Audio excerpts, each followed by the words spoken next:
Hi, welcome to our channel of IGNOU Audiobooks.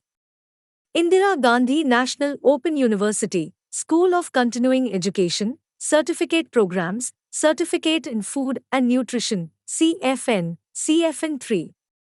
Economics of Food, Block-1 Food Budgeting, Agricultural Production and Distribution. Unit-3 Public Distribution System.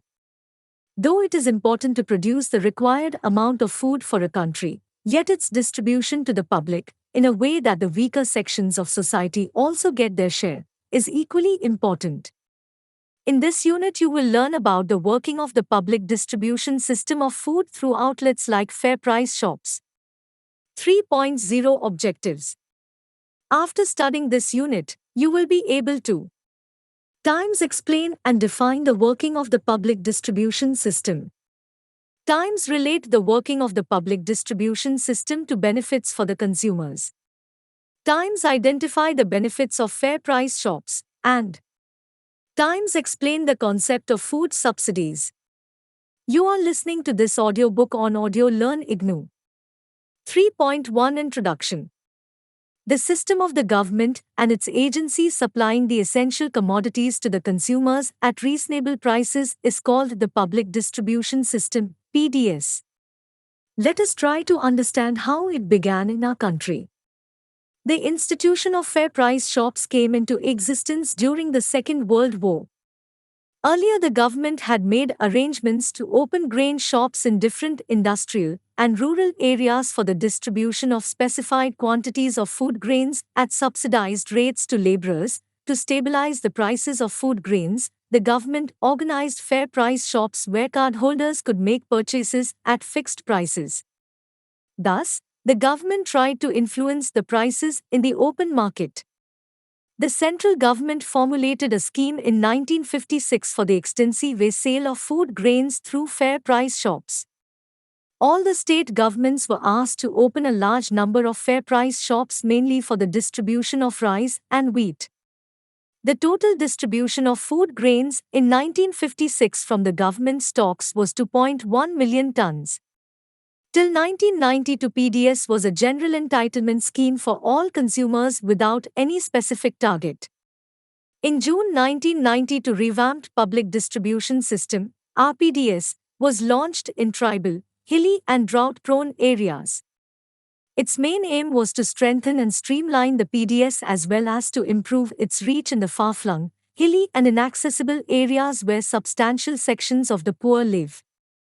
In June 1997, the Government of India launched the Targeted Public Distribution System, TPDS, with focus on the poor. Under TPDS, states are required to formulate and implement foolproof arrangements for identification of the poor for delivery of food grains. The working of the PDS and TPDS are described next. 3. To the Public Distribution System, PDS, and Targeted Public Distribution System, TPDS. In this section, we will learn about the PDS and TPDS, which is perhaps the largest distribution network enhancing the food security for the poor. 3.2.1 Public Distribution System, PDS. Let us try to understand how the PDS works in the country. The farmers producing the food grains are distributed throughout the length and breadth of the country. So also, the consumers are geographically distributed. Most of the consumption points are the large townships and urban areas where food is not grown. The food grown by the farmers will have to be supplied to these consumption centers. As you know, there are both rich and poor people, and in the case of an increase in the prices, it is the latter who stand to suffer. The trading community usually takes care of assembling the crops grown by the farmers and marketing them to the consumers. But, left to themselves, the traders indulge in speculative activities, i.e., they speculate, expect the prices to increase during the non-harvest season because of low availability of food grains. This goes by the simple principle in economics which says that when the demand for a commodity is more than its supply, the price of that commodity increases. Hence, there is a possibility of the traders hoarding, stocking, the commodity and thus creating an artificial scarcity in the market. This leads to an increase in the prices of food grains when the traders release their stock, thus enabling them to make higher profits. It is here that the government intervenes to prevent such a situation and comes to the rescue of the consumers. PDS evolved as a major instrument of the government's economic policy for ensuring availability of food grains to the public at affordable prices as well as for enhancing the food security for the poor. The government agencies which are involved in the PDS are the Food Corporation of India and the Food and Civil Supplies Corporations for the state governments. They buy the food grains grown by the farmers usually at the regulated markets. They store these grains and transport them to the distribution offtake points. From these points, the retailers, fair price shops, buy the commodities and ultimately sell the grains to the consumers at the minimum support price, MSP. The central government fixes the quota month-wise for each state regarding the quantity of food grains which can be sold through the PDS. This quota depends upon the needs of the population of the state and its contribution to the central pool of food stocks. Rice and wheat are the two commodities which have been given maximum emphasis for the sake of procurement and distribution through the PDS.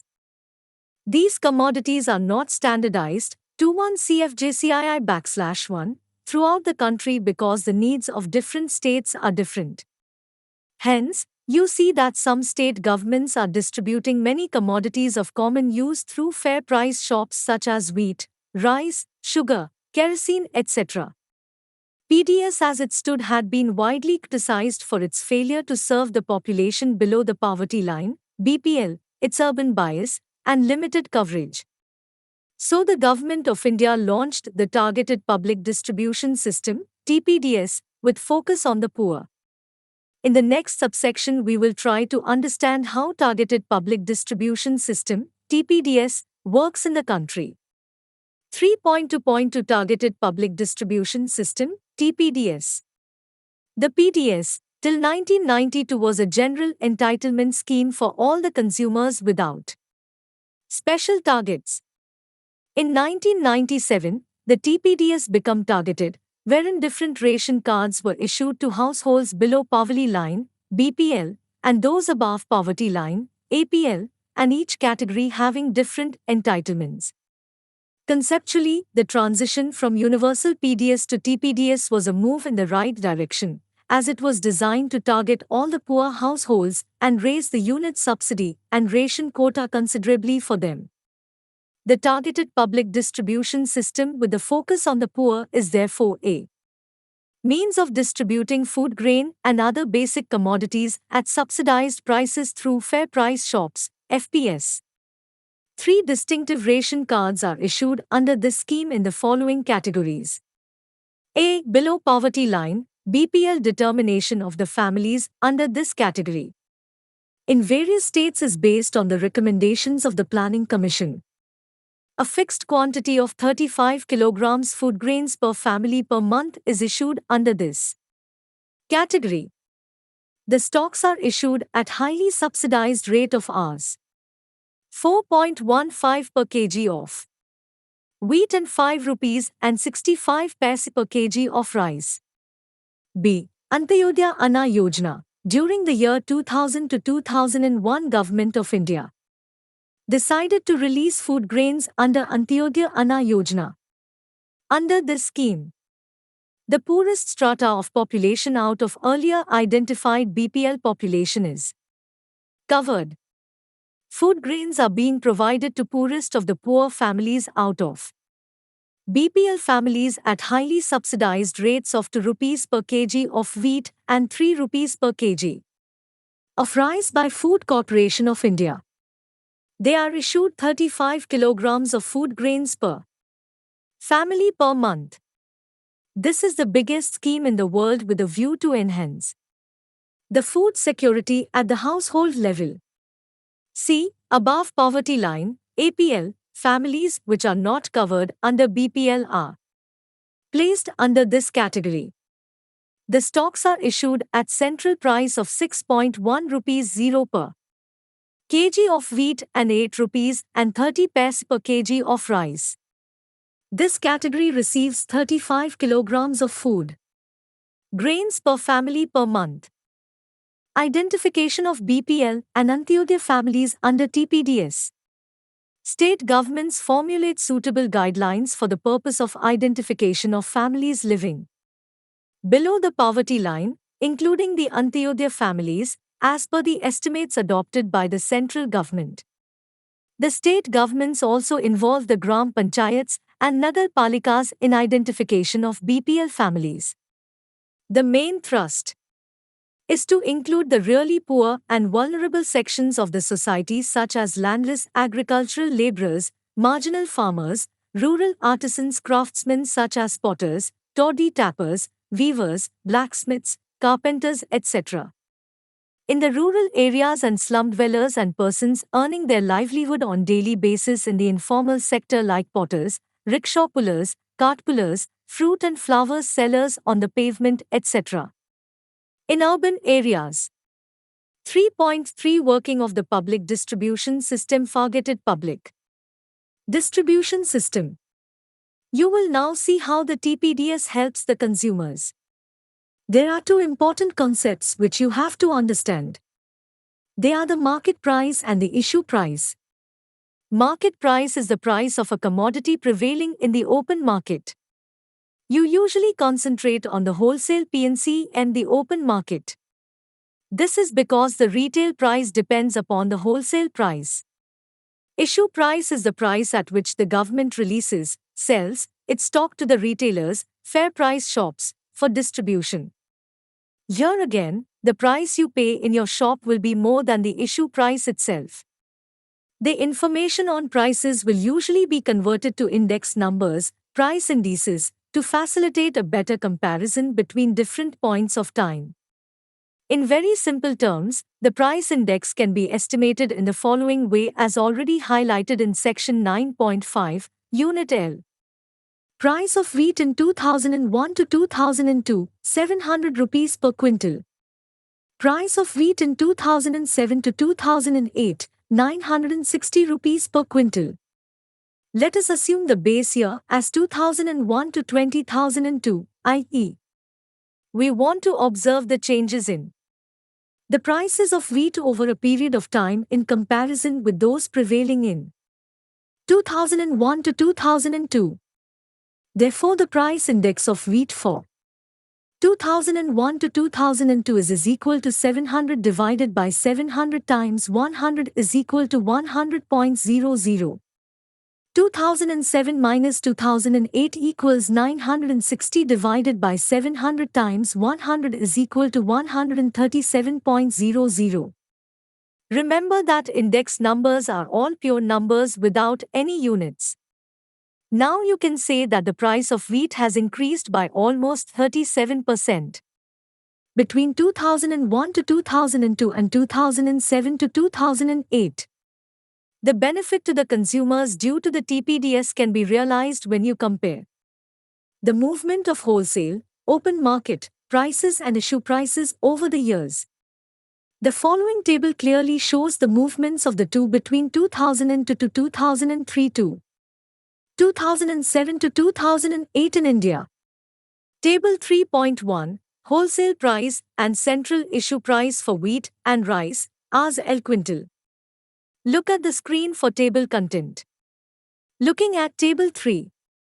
1. You can see that in the case of rice and wheat the market price has increased much faster whereas the issue price has remained constant from 2002 to 2007. In the case of rice, the market price has increased by about 20% between 2002 to 2003 and 2007 to 2008, while the issue price has remained constant. The increase in the market prices of wheat during the same period is by 30% while the issue price has remained constant. Another point to note here is that every year, in the case of both rice and wheat, the index number of wholesale price is greater than that of the issue price.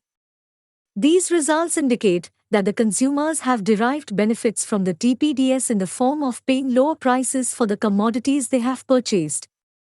You can also look at the total benefits the people in the country have gained in monetary terms as shown in Table 3.2 in the year 1978.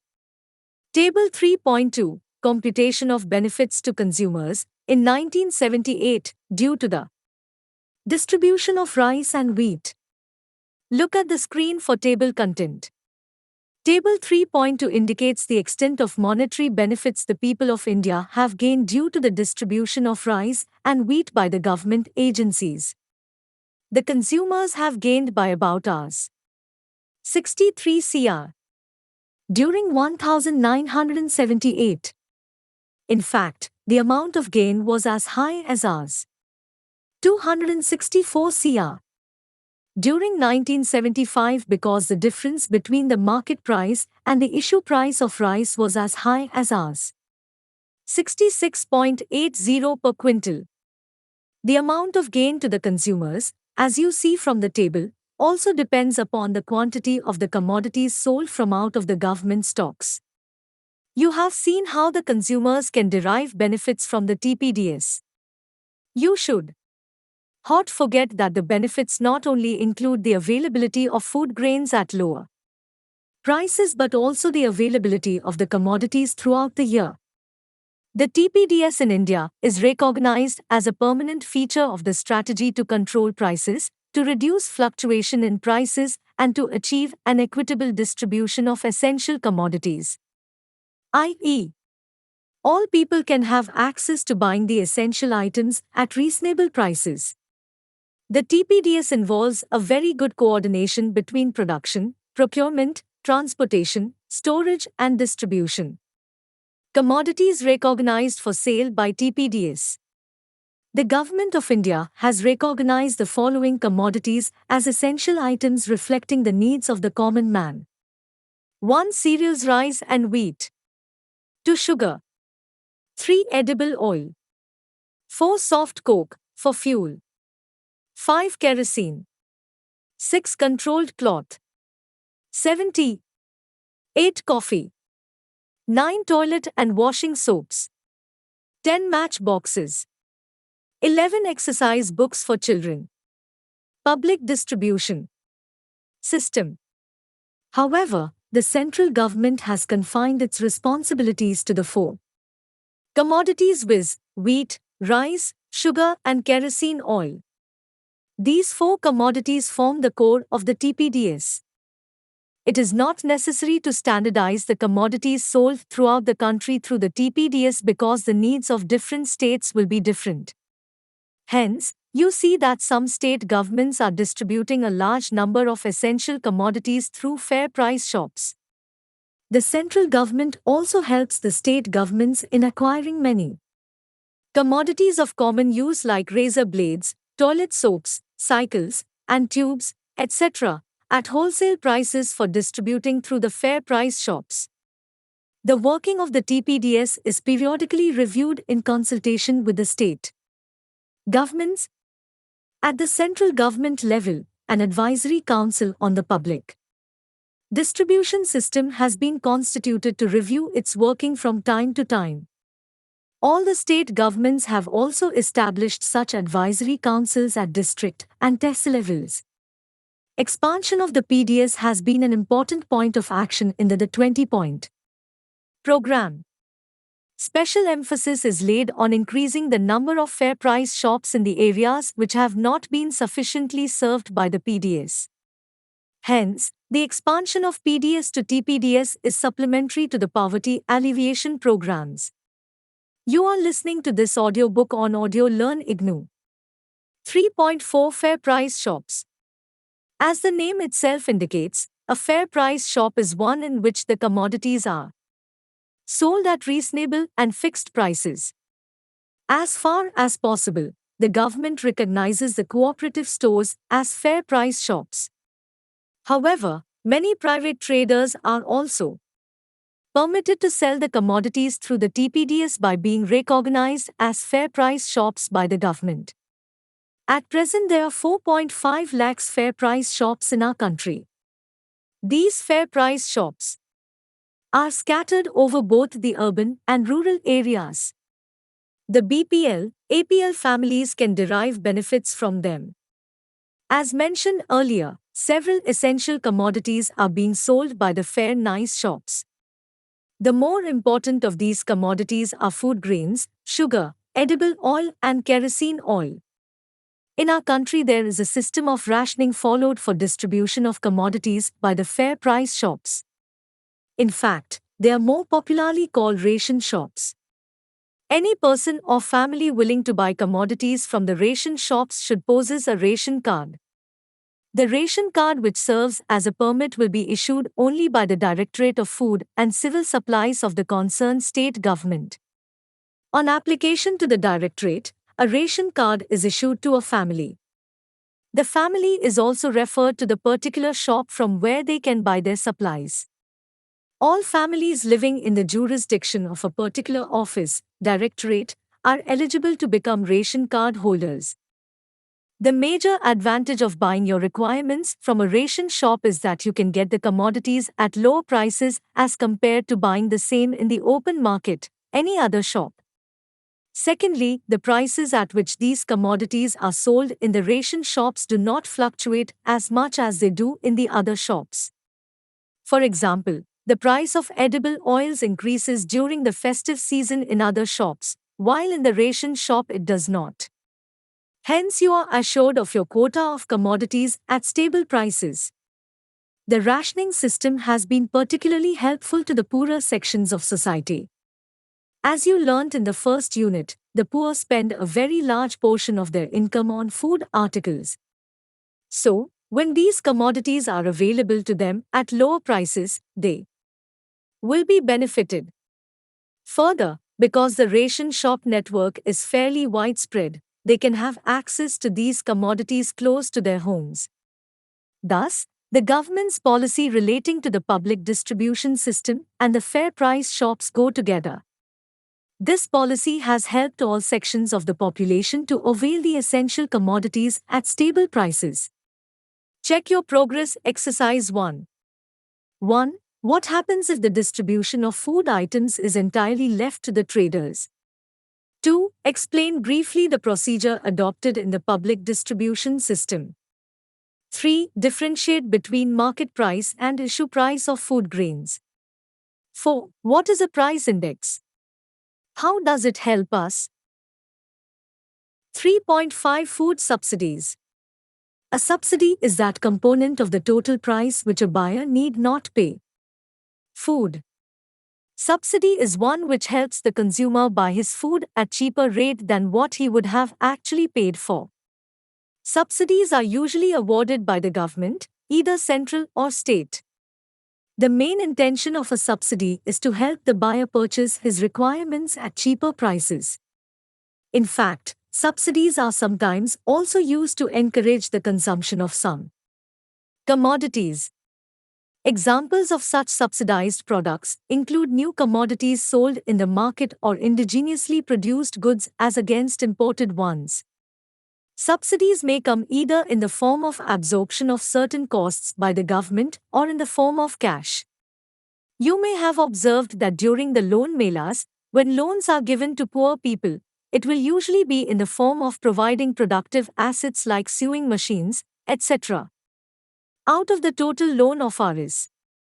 5,000 granted, Rs. 1,500 will be subsidy and the remaining Rs. 3,500 will be the loan component. The other form of subsidy may be in the form of non-transfer of some costs to the consumer. For example, the government may incur heavy costs in transporting the goods from one place to another, but will not include these costs in the prices it fixes for the consumers. Most of the public service utilities such as drinking water, bus transport, electricity, etc. are subsidized in this form for our benefit. To understand the extent of food subsidy given by the government, you should learn a few things more than what you already know. In the beginning of the unit, you saw that there is a difference between the market price and issue price. You also saw that the issue price is the price at which the government sells its stock to the retailers. But the government has to first buy the commodities to build up its stock.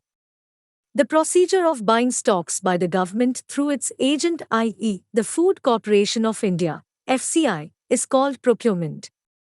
The food grains are procured by the FCI from either the open market or collection in terms of some compulsory sales by the millers. The price at which FCI buys the food grains is called procurement price. Procurement prices are fixed by the Government of India. The prices at which different commodities like rice, wheat, coarse grains, etc. are procured will be different. As a matter of policy, the government announces the procurement prices for different commodities at the beginning of the sowing season. Hence, if you closely observe, the procurement prices for Kharif crops, June to November, are announced in June, while those for Rabi crops, October to November and March to April, are announced in November. Such an announcement of procurement prices in the beginning of a crop season has a favorable impact on the producers. This is because the farmers are aware that this is the minimum price at which they have to sell their produce. The procurement price is fixed according to the recommendations of an advisory body called Commission on Agricultural Costs and Prices. This body was formerly known as the Agricultural Costs and Prices Commission. This commission takes into account the average cost of production of the crop, cost per quintal, for its recommendations of procurement prices. In addition to the payment of procurement price, the FCI has to spend a huge amount of money as incidentals. These include the following: 1. Obligatory charges, mandi charges, sales tax, cost of gunny banks. 2. Storage and interest charges. 3. Handling charges, labor, internal movements, etc. 4. Establishment charges. 5. Other miscellaneous charges. The FCI also incurs costs on the following items of distribution: 1. Freight. 2. Interest. 3. Transit and storage loss. 4. Handling expenses at the godowns. 5. Administrative overheads. Thus you see, the total cost of procurement includes A. Procurement price, B. Procurement incidentals, and C. Distribution incidentals. When you add these three, you arrive at the cost of procurement per ton or quintal, which is called the economic cost.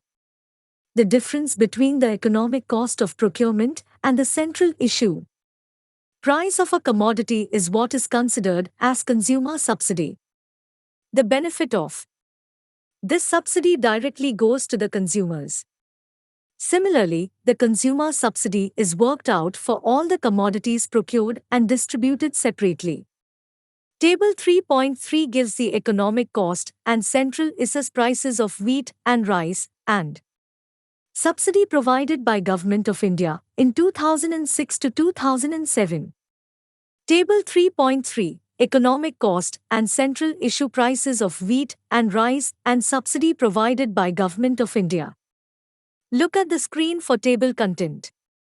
The consumer subsidy per unit of the commodity multiplied by the total quantity of the commodity procured gives the subsidy amount for each commodity. An addition of all amounts spent on all commodities gives you the total consumer subsidy on food.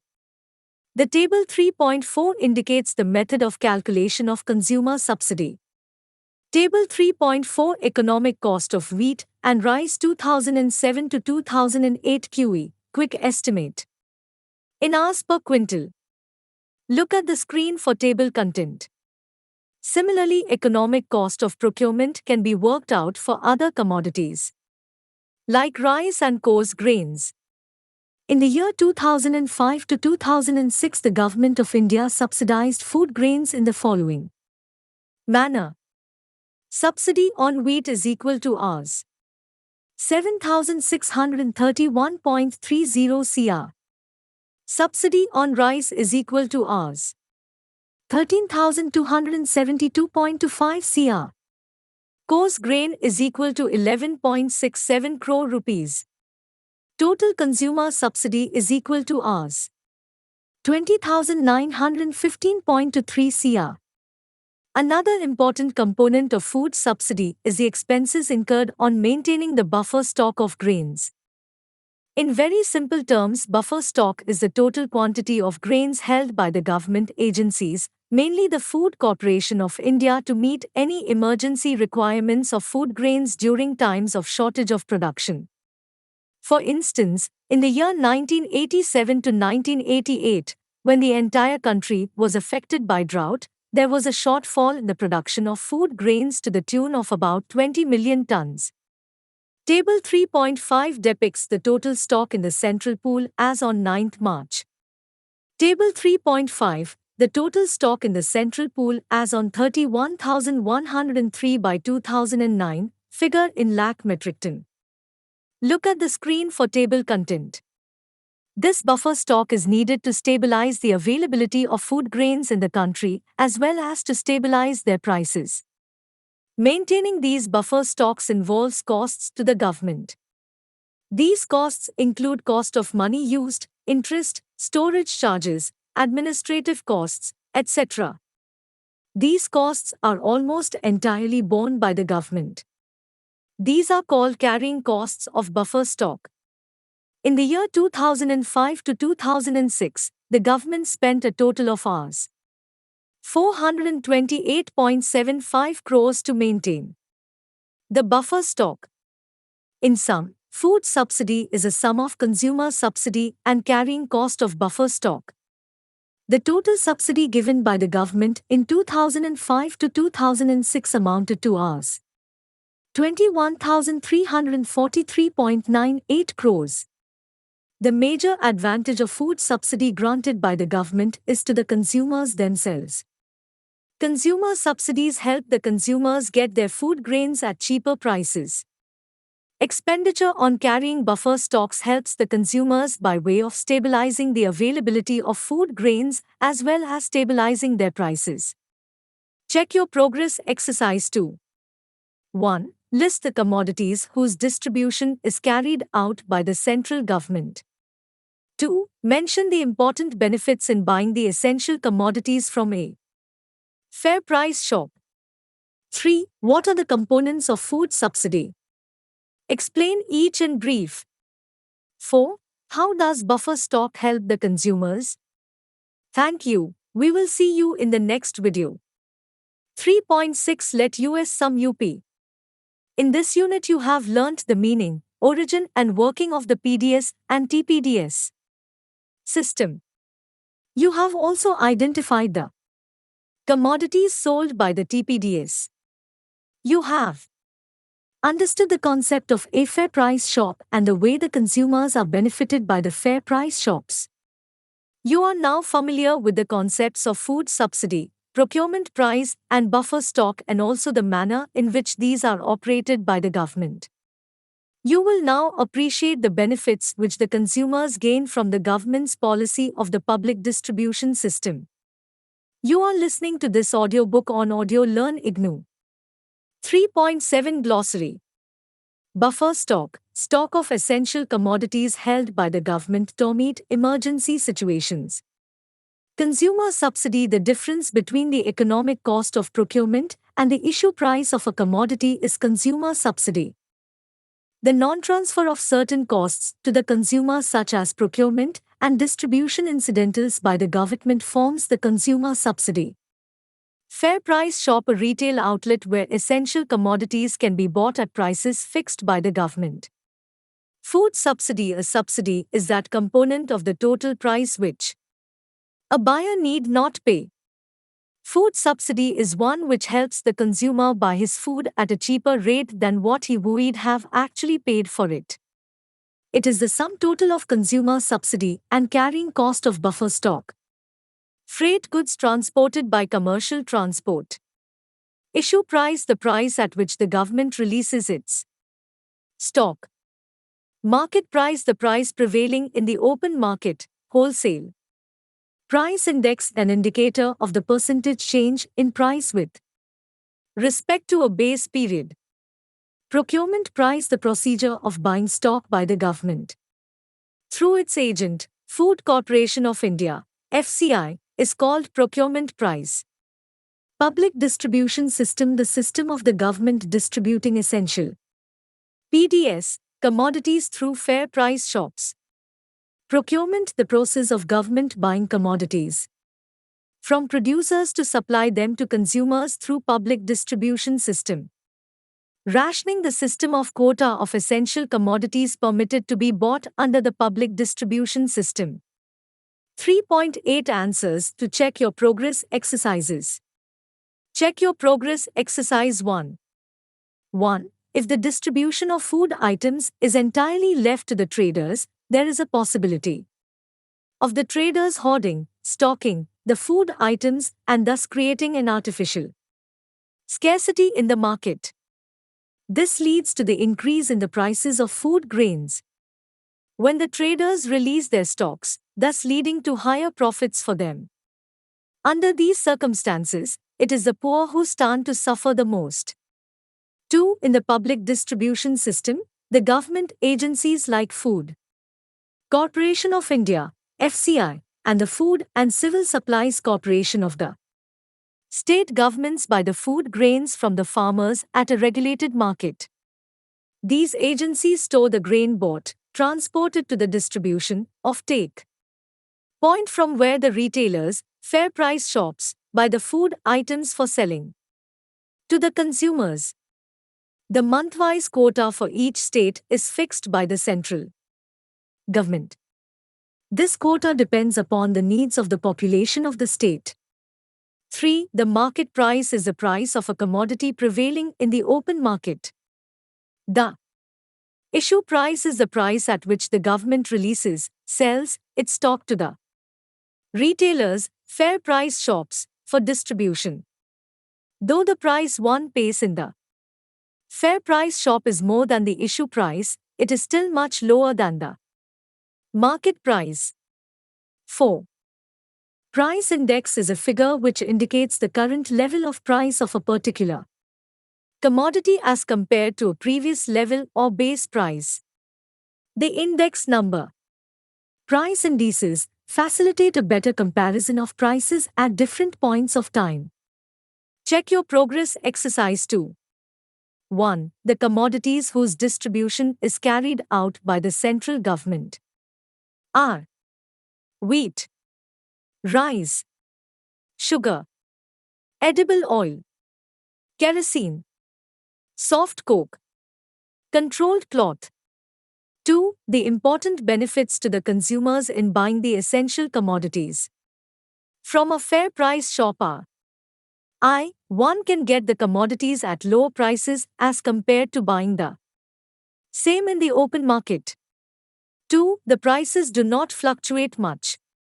One is assured of one's quota of commodities at stable prices. High, since the ration shop network is fairly widespread, one can have access to these commodities very close to one's home, thus resulting in low buying cost.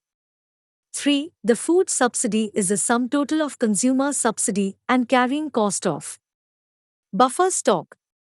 Consumer subsidy comprises expenditure of the government for procuring and distributing food.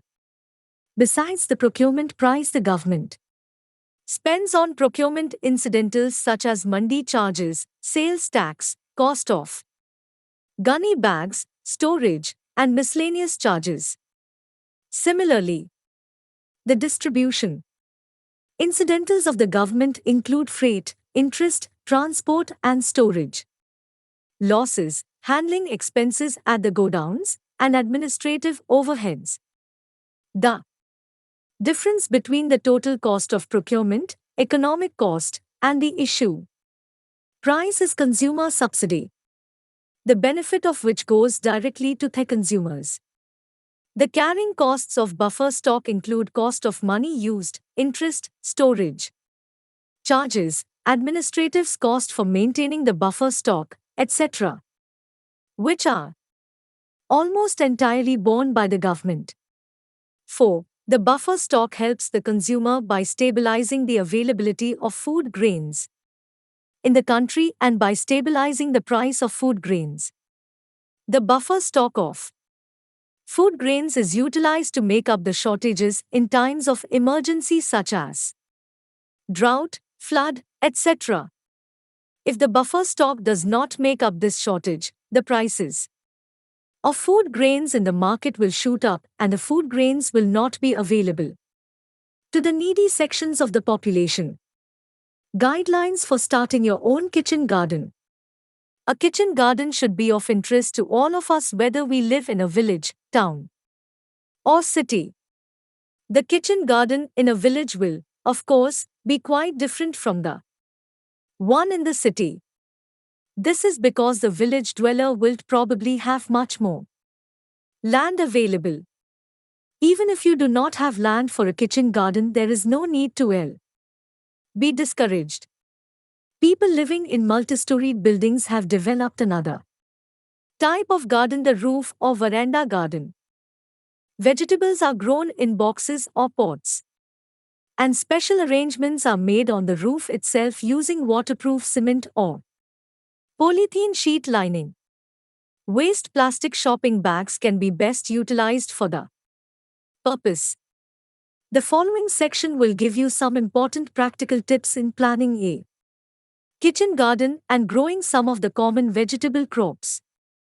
The major aspects are given in points to facilitate quick reference. 1. The place selected should be open and free from shade but sheltered from the wind. In the case of open spaces, no large trees should be close by. 2. Successive growing of the same vegetable is not desirable because it affects the fertility of the soil.